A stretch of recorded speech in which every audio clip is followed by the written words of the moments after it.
काफ़ी टाइम से 12 के वीडियोस की डिमांड आ रही थी। एक्चुअली हम इस चैनल पर आपको मैथ्स, फिजिक्स, केमिस्ट्री, बायोलॉजी सभी के वीडियोस प्रोवाइड कराएंगे। अभी हम टर्म 2 का सिलेबस स्टार्ट कर रहे हैं फिजिक्स का। यहाँ पर सबसे पहले जो हम चैप्टर पढ़ने वाले वो है रे ऑप्टिक्स। रे ऑप्टिक्स मतलब क्या होता है? एक्चुअली लाइट होता है। रे मतलब किससे रिलेट करता है? पार्टिकल नेचर से रिलेट करता है। एक्चुअली क्या हुआ कि काफ़ी लंबे टाइम से लाइट के बारे में बहुत ज़्यादा डिबेट चला आ रहा है कि लाइट एक्चुअली किस नेचर को पजेस करती है, वेव नेचर को पजेस करती है या फिर रे नेचर को पजेस करती है। इसके बारे में कोई कंक्लूजन नहीं निकल पाया। क्यों हुआ ऐसा? क्योंकि लाइट की बहुत सारी फिनोमेनन हैं। इनमें से कुछ फिनोमेनन ऐसी हैं जो कि लाइट के वेव नेचर को सपोर्ट करती हैं और कुछ फिनोमेनन ऐसी हैं जो लाइट के रे नेचर को सपोर्ट। रे नेचर मतलब कि light is a form of particle. Light जो ट्रेवल करती है पार्टिकल की फॉर्म में ट्रेवल करती है और वेव नेचर मतलब कि कंटिन्यूस फ्लो ऑफ एनर्जी है। तो इस तरह से काफ़ी लंबा डिबेट चलता रहा कि लाइट का नेचर एक्चुअली कौन सा है, रे है, वेव है। तो बार बार इनका क्या हुआ, नेचर चेंज होता रहा। शुरुआत में कहा गया कि भैया ये वेव नेचर है, फिर बाद में कोई नए साइंटिस्ट आए, उन्होंने कह दिया कि नहीं ये तो रे नेचर है, फिर बाद में फिर से हुआ कि नहीं ये तो वेव नेचर है। इस तरह से बहुत बार इनके नेचर को क्या करा गया, चेंज करा गया। फिर फाइनली जाके कंक्लूड किया गया कि जो लाइट का नेचर है वो दोनों नेचर एक साथ पजेस करती है। दोनों नेचर किस तरह से पजेस करती है कि लाइट एक्चुअली जो है वो रे नेचर भी है उसके पास और वेव नेचर भी है। अब क्वेश्चन ये आता है कि लाइट दोनों नेचर एक साथ कैसे पजेस कर सकती है, क्योंकि जब पार्टिकल की फॉर्म में ट्रैवल कर रही है तब कंटिन्यूसली फ्लो नहीं कर पाएगी। मतलब कि क्या हुआ, कंटिन्यूसली फ्लो ऑफ एनर्जी का मतलब होता है एनर्जी कंटिन्यूसली आ रही है। पार्टिकल की फॉर्म में आने का मतलब होता है कि बंडल्स ऑफ एनर्जी, मतलब कि एनर्जी इकट्ठी हो रही फिर आ रही है, एनर्जी इकट्ठी हो रही फिर आ रही है, मतलब पार्टिकल्स की फॉर्म में आ रही है। अब दोनों एक साथ तो हो नहीं सकते क्योंकि लाइट इज कंटिन्यूसली और पार्टिकल दोनों एक साथ कैसे आएंगे। साइंटिस्ट लोगों ने उसको इस तरह से समझाया कि एक्चुअली जब आप वेव नेचर को ऑब्जर्व करते हो तब पार्टिकल नेचर को नहीं देख पाते हो, और जब पार्टिकल नेचर को देखते हो या पार्टिकल नेचर को ऑब्जर्व करते हो तब वेव नेचर नहीं देख पाते। जैसे कि एक कॉइन है, कॉइन में एक साइड हेड होगा एक साइड टेल होगा। जब आप हेड साइड को देख रहे हो तब आप टेल को ऑब्जर्व नहीं कर पाओगे, टेल छुप जाएगा। उसी तरह से जब आप टेल को ऑब्जर्व करोगे, टेल को देखोगे, तब ऑटोमेटिकली हेड छुप जाएगा। उसी तरह से लाइट के पास दो नेचर हैं, वेव नेचर भी है और रे नेचर मतलब कि पार्टिकल नेचर भी है। जब आप पार्टिकल नेचर को कंसीडर करते हो तो वेव नेचर ऑटोमेटिकली हाइड हो जाता है, और उसी तरह से जब आप वेव नेचर को ऑब्जर्व करते हो तो ऑटोमेटिकली पार्टिकल नेचर हाइड हो जाता है। तो इस तरह से इस थ्योरी को बहुत आसानी से समझाया गया कि लाइट के पास डुअल नेचर होते हैं। बहुत ज़्यादा टाइम के बाद, बहुत ज़्यादा लंबे डिस्कशन के बाद फाइनली ये कंक्लूजन निकला। तो इसी के साथ स्टार्ट करते हैं आज का जो टॉपिक है, दैट इज़ रे ऑप्टिक्स। मतलब कि इस चैप्टर के अंदर हम लाइट के पार्टिकल नेचर को ऑब्जर्व करने वाले हैं, उसको स्टडी करने वाले हैं। ठीक है, स्टार्ट करते हैं रे ऑप्टिक्स, चैप्टर नंबर 9।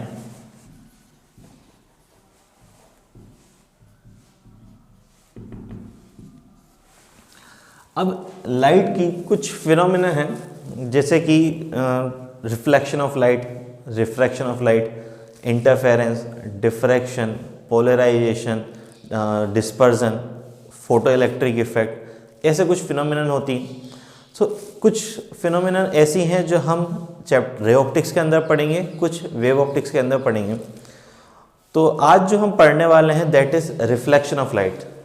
हालांकि ये टर्म 1 के सिलेबस में नहीं है, सॉरी टर्म 2 के सिलेबस में नहीं है, फिर भी स्टार्टिंग यहीं से करेंगे क्योंकि कुछ बेसिक नॉलेज होना चाहिए। फिर उसके बाद हम आगे का टर्म 2 का सिलेबस स्टार्ट करेंगे रिफ्रैक्शन से। तो यहाँ पर है रिफ्लेक्शन ऑफ लाइट। लाइट का रिफ्लेक्शन क्या है? जैसे हमारे पास एक कोई रिफ्लेक्टिंग सरफेस है। रिफ्लेक्टिंग सरफेस क्यों ली भैया? अगर मान लो ट्रांसपेरेंट सरफेस ले लोगे तो वहाँ पर रिफ्लेक्शन नहीं हो पाएगा, इसलिए कैसी सरफेस ली? रिफ्लेक्टिंग सरफेस ली। इस रिफ्लेक्टिंग सरफेस पे एक परपेंडिकुलर ड्रॉ करा। इस परपेंडिकुलर का नाम क्या होता है? नॉर्मल। जब भी किसी सरफेस के परपेंडिकुलर हम ड्रॉ करते हैं उसको क्या कहेंगे? नॉर्मल। किसी सोर्स से कोई सी लाइट आ रही होगी, light coming from the source is called as incident ray. ये इंसिडेंट रे कहलाएगी। ये हमारे पास नॉर्मल हो गए। लाइट रिफ्लेक्ट होके वापस सेम मीडियम में चली जाएगी, इसको कहेंगे रिफ्लेक्टेड रे। इसको कहेंगे हम रिफ्लेक्टेड रे। तो तो इस तरह से हमारे पास ये रिफ्लेक्शन की फिनोमेनन होती है, इसका नाम है नॉर्मल। तो क्या किस तरह से एक्सप्लेन करते हैं रिफ्लेक्शन ऑफ लाइट को? The bouncing back of light into the same medium, the bouncing back of light into the same medium after striking through a surface, किसी सरफेस से स्ट्राइक करने के बाद सेम मीडियम में लौट जाना, इस फिनोमेना को कहा जाता है रिफ्लेक्शन ऑफ लाइट। कुछ टर्मिनोलॉजी होती है इसके अंदर, टोटल 6 हैं। सबसे पहले तो नॉर्मल। क्या होता है normal? The perpendicular to the surface is called as normal. ये इमेजनरी भी हो सकता है, इमेजनरी परपेंडिकुलर आप मान लो, but the perpendicular to the surface is called as normal. Incident ray क्या होगी? The light coming from the source, किसी सोर्स से आने वाली जो लाइट होती है उसको क्या कह देंगे हम?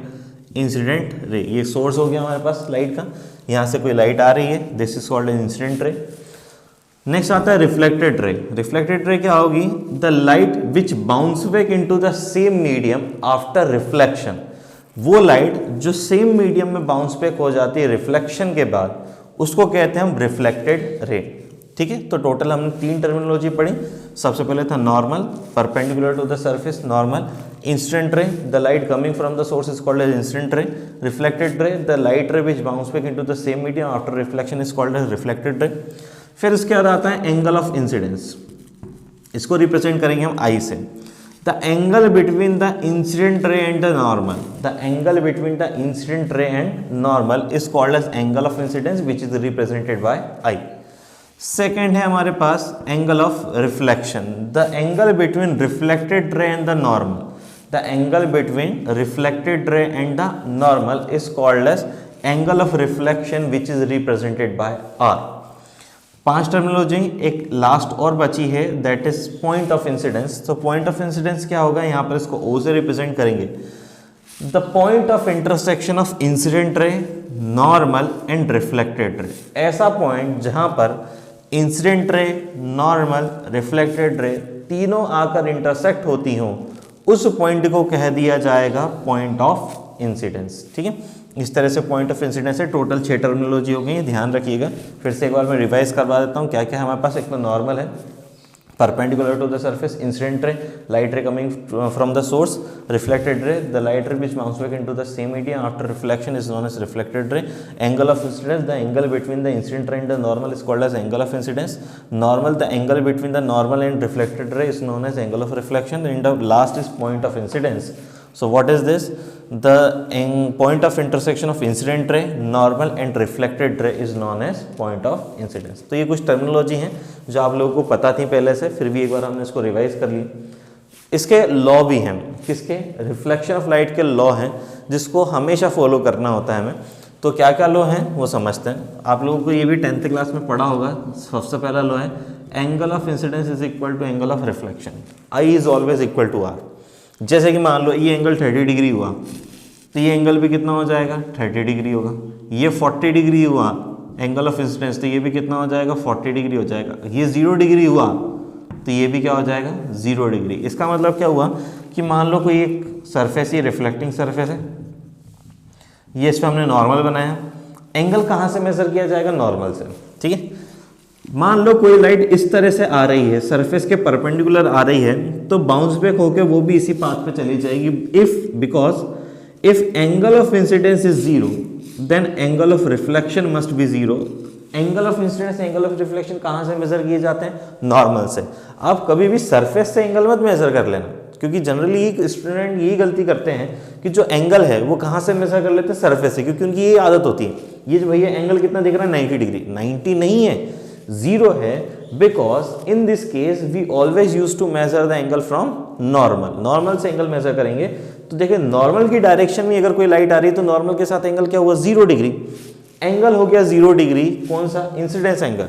तो एंगल ऑफ रिफ्लेक्शन भी क्या होना चाहिए? 0 डिग्री। तो लाइट उसी पाथ को ट्रेस करते हुए वापस सेम मीडियम में चली जाएगी, अपना पाथ भी चेंज नहीं करेगी। तो लाइट मीडियम चेंज कब नहीं करती है? जब रिफ्लेक्शन ऑफ लाइट होता है। कब? जब जो सरफेस हो वो ओपेक ऑब्जेक्ट हो, ट्रांसपेरेंट ना हो, तब रिफ्लेक्शन ऑफ लाइट की फिनोमेना होती है। और लाइट अपने पाथ को रिट्रेस कब करके चली जाएगी?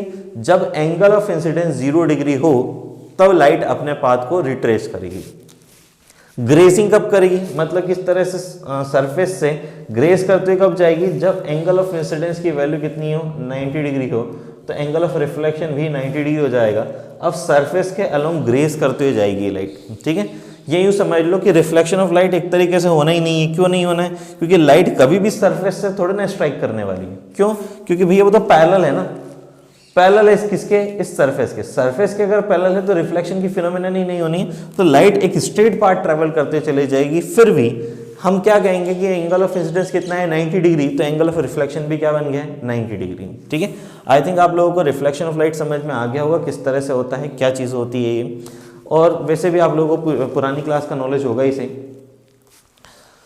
तो ये रिफ्लेक्शन ऑफ लाइट था हमारे पास। दो लॉ हैं इसके। अच्छा, दूसरा लॉ तो मैंने बताया ही नहीं, सॉरी, एक ही लॉ बता के रही है। सेकेंड लॉ ये कहता है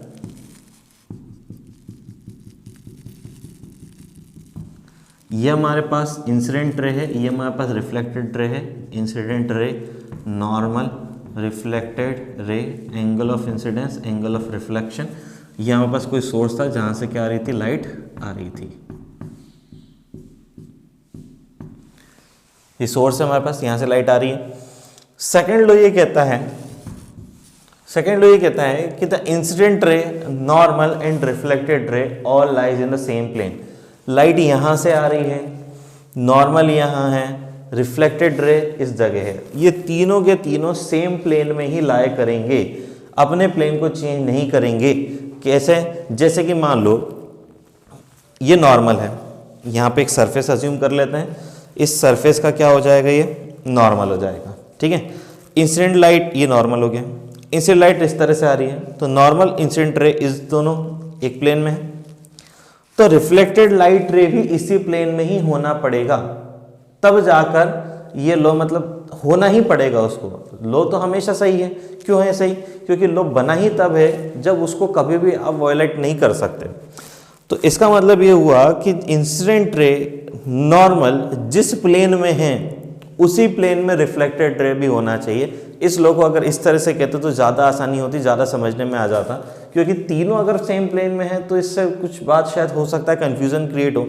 लेकिन यूँ कह दो कि the incident ray and the normal lies in that plane, reflected ray also lies in the same plane. उसी प्लेन में ही रिफ्लेक्टेड रे होगी, क्योंकि देखो सबसे पहले तो नॉर्मल बनाना पड़ेगा, फिर इंसिडेंट रे को लेकर आएंगे, तो रिफ्लेक्टेड रे कहाँ बनाए भैया, उसी प्लेन में बना दो।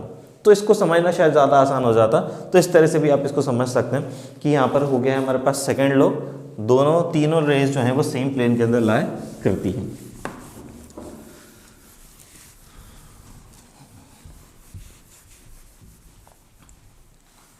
मिरर होता है हमारे पास, इमेज होती है, ठीक है। तो कुछ टर्मिनोलॉजीज हैं, जैसे कि हमारे पास एक मिरर है। मिरर ये जो मैंने बताया है आपको, ये स्फेरिकल मिरर का एग्जांपल है, और स्फेरिकल मिरर में भी ये जो है कॉनकेव मिरर है। अब इनको किस तरह से पहचानते हैं वो आप लोगों ने 10th क्लास में सीखा होगा, किस तरह से पहचानते हैं इनको। इस पॉइंट को कहा जाता है पोल। ऐसा क्यों कह रहा हूँ, क्योंकि अभी हम जब रिफ्रैक्शन पढ़ेंगे तो उसमें भी हमें कर्व्ड सरफेस से रिफ्रैक्शन पढ़ना है, तो कुछ टर्मिनोलॉजीज आती हैं वहाँ पर इसी तरह से, तो वो टर्मिनोलॉजी हमें याद होनी चाहिए, ठीक है। तो सबसे पहले तो मिरर समझ लेते हैं क्या चीज़ होती है। देखिए हमारे पास रिफ्लेक्शन जो है वो दो तरीके का होता है, एक होता है रेगुलर, एक होता है इर्रेगुलर। दोनों में डिफरेंस समझते हैं सबसे पहले कि रेगुलर रिफ्लेक्शन कब कहेंगे, इर्रेगुलर कब कहेंगे। रेगुलर कब कहेंगे, जैसे कि मान लो हमारे पास एक कोई सरफेस है, परफेक्टली स्मूथ है, यहां से लाइट रेस आ रही हैं, तो जो लाइट रे सोर्स से आती है इनको क्या कहते हैं, इंसिडेंट रे। ये सब हमने क्या बना दी, सरफेस पे नॉर्मल बना दी, और ये जो बनाई है मैंने ये है रिफ्लेक्टेड रे। तो इंसिडेंट रे सब एक दूसरे के पैरेलल हैं, all the incident rays are parallel to each other and reflected rays are also parallel to each other, तब इसको कहते हैं रेगुलर रिफ्लेक्शन।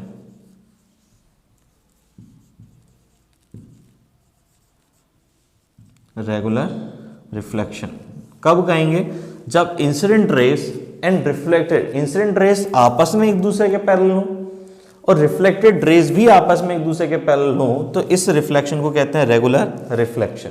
ठीक है, से एक और होता है हमारे पास इर्रेगुलर रिफ्लेक्शन। जैसे हमारे पास कोई रफ सरफेस हो गई, ठीक, इस तरह से रफ सरफेस है, इंसिडेंट रे तो सोर्स से आ रही है, वो तो हमेशा एक दूसरे के पैरेलल ही रहेंगी, बिकॉज हमने ये अज्यूम किया सोर्स जो है हमारे पास बहुत ज़्यादा दूर है रिफ्लेक्टिंग सरफेस से। जब इतनी ज़्यादा डिस्टेंस ट्रेवल करते हुए आएंगी तब इसको क्या मान लेंगे हम, parallel to each other. Assume कर लेते हैं क्योंकि छोटे से पोर्शन में कंसीडर करते हैं तो यहाँ पे लाइट रेज आ रही हैं फ्रॉम सोर्स। अब नॉर्मल बनाने के लिए क्या करते हैं, सरफेस के परपेंडिकुलर, अभी कर्व्ड है तो कर्व्ड के सरफेस के परपेंडिकुलर इसी तरह से बनाएंगे। यहाँ पर नॉर्मल कुछ इस तरह से बन जाएगा, ये वाला नॉर्मल कुछ इस तरह से बन जाएगा। अब देखिए यहाँ पर रिफ्लेक्शन होकर इधर जाएगी, क्योंकि लॉ तो हमेशा फॉलो करना है, because angle of incidence is always equal to angle of reflection. तो यहाँ पर ये एंगल आई है, ये एंगल क्या होगा आर, दोनों का आपस में इक्वल होना पड़ेगा। बिल्कुल लाइट इसी तरह से चली जाएगी, आई इक्वल टू आर बनेगा, ये लाइट कुछ इस तरह से चली जाएगी। तो आप देख सकते हैं all the incoming light rays और all the incident rays are parallel to each other, तीनों एक दूसरे के पैरेलल हैं। बट आफ्टर रिफ्लेक्शन जो रिफ्लेक्टेड रेज हैं वो एक दूसरे के पैरेलल नहीं हैं, एक इस डायरेक्शन में जा रही है, यहाँ जा रही है, यहाँ जा रही है, इस तरह से जा रही हैं। So this type of reflection is called irregular reflection. क्या हो जाएगा, इसको कहेंगे irregular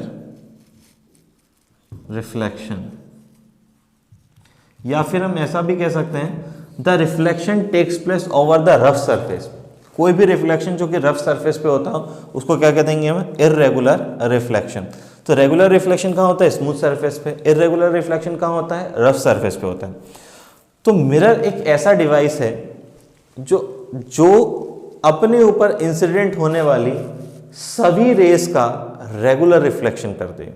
again I am repeating, the device which reflect regularly all the light rays incident on it is called mirror. उसको क्या कह देंगे हम, मिरर कह देंगे। तो मिरर आई थिंक क्लियर हो गया होगा। मिरर का एक ही काम है, आप यूँ समझ लें, रेगुलर रिफ्लेक्शन करना। हमेशा क्या करना है, रेगुलर रिफ्लेक्शन करना है। तो उस डिवाइस को हम क्या कह देंगे, हमारा मिरर कह देंगे। ठीक है, मिरर के बाद एक इमेज होती है। इमेज कब, दो तरीके की हैं, एक है रियल इमेज, एक है वर्चुअल इमेज। किस केस में कहेंगे कि रियल इमेज बनेगी, कब कहेंगे वर्चुअल इमेज बनेगी, समझते हैं। क्योंकि ये सब कुछ है ना रिफ्रैक्शन में भी है, तो वहाँ पर हम नहीं समझेंगे, सेम टर्मिनोलॉजी है। तो अभी समझ लो या बाद में समझो, बात तो एक ही हो रही है। नेक्स्ट है इमेज।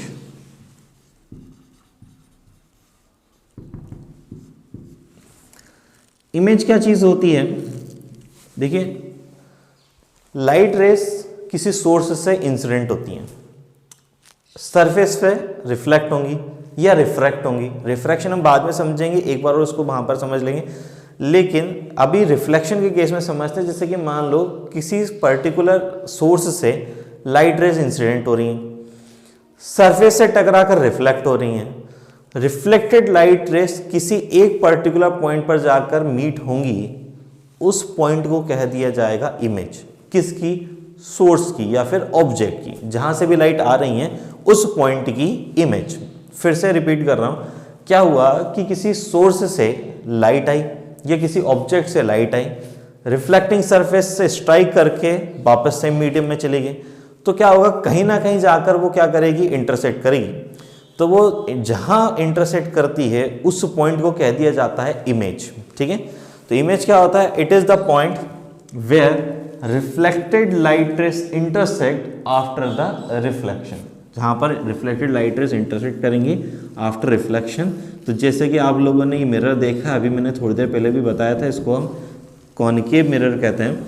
जैसे लाइट रेज यहाँ से आ रही हैं, इन्फानाइट से आ रही हैं, तो एक दूसरे के पैरेलल हम मानते हैं इनको, और ये रिफ्लेक्ट होकर किसी एक पर्टिकुलर पॉइंट पे इंटरसेक्ट करती हैं। और ये ध्यान रखना कि लाइट के केस में एरो बनाना ज़रूरी है। क्यों है ज़रूरी, क्योंकि अगर आप सिंपल लाइट बता दोगे तो पता नहीं चलेगा कि इधर से जा रही है इधर से जा रही है। आपको यहाँ पे लाइट की डायरेक्शन भी बतानी होगी, तो डायरेक्शन बताने के लिए हमें क्या ज़रूरी हो जाता है, एरो। विदाउट एरो आप कैसे बताओगे कि लाइट कहाँ से कहाँ जा रही है, इसलिए एरो बताना ज़रूरी कि लाइट भैया इधर से आई, रिफ्लेक्ट होकर इधर चली गई, इधर से रिफ्लेक्ट होकर इधर चली गई। तो यहाँ पर क्या हुई है, इंटरसेक्ट हुई है, तो इसको कह दिया जाएगा इमेज ऑफ द ऑब्जेक्ट। अब दो तरीके की मैंने इमेज बताई थी आप लोगों को, एक होती है रियल, एक होती है वर्चुअल। रियल इमेज कब कहेंगे, when ever the reflected light race actually intersect each other. जब रियल में इंटरसेक्ट कर देंगी तब इस पॉइंट को कह दिया जाएगा रियल इमेज, और जब नहीं करेंगी, हम उनको बैकवर्ड डायरेक्शन में एक्सटेंड करके इंटरसेक्ट करवाएंगे, जबरदस्ती करवा रहे हैं, तो उसको क्या दिया जाएगा, वर्चुअल इमेज। जैसे कि इस केस में समझते हैं, हमारे पास एक प्लेन मिरर है,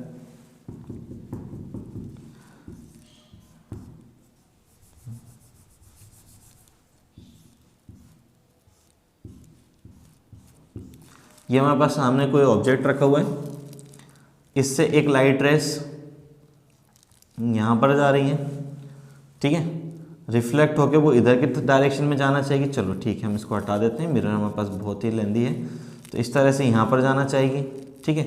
एक लाइट रेस सीधी सीधी आएगी, जो कि सीधी आएगी तो सीधी चली जाएगी। अब देखो रिफ्लेक्टेड लाइट रे एक तो इधर जा रही है, ये रिफ्लेक्टेड लाइट रे एक इधर जा रही है। अब ये क्या सच में एक दूसरे को इंटरसेक्ट करेंगी क्या, नहीं करने वाली, क्योंकि जैसे जैसे आगे बढ़ रही हैं वैसे वैसे क्या हो रहा है, इनके बीच का जो सेपरेशन है वो इंक्रीज हो रहा है। तो हम क्या करेंगे, इसको बैकवर्ड डायरेक्शन में एक्सटेंड कर देंगे।